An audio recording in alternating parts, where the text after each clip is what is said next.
Brent, Sarah, the message from state Democrats and voting rights activists today: democracy is on the ballot. Thomas campaigned for early voting this morning, encouraging residents to vote yes on the Connecticut Allow for Early Voting amendment. She says this will protect voting rights in the state and make it easier and more accessible for people to vote. She calls it a bipartisan issue, but she and her colleagues threw jabs at her opponent and the state Republican Party.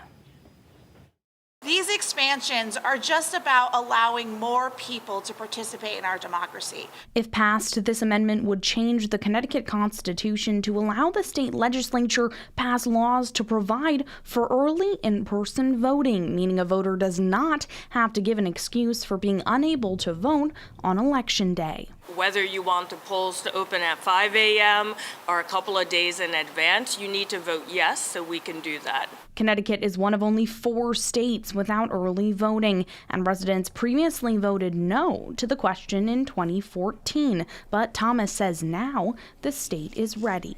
Policy is only one side of the equation, and change, actual change, I believe, is only possible with the active civic participation of all of us. Tuesday's conversation pivoting to the race for Secretary of the State, Democrat legislators attacking Thomas's challenger, Republican Dominic Rapini. That guy should get nowhere near the office of Secretary of State. The idea that someone who has pushed for this much mistrust in our election system could shortly be in charge of our election system is simply terrifying.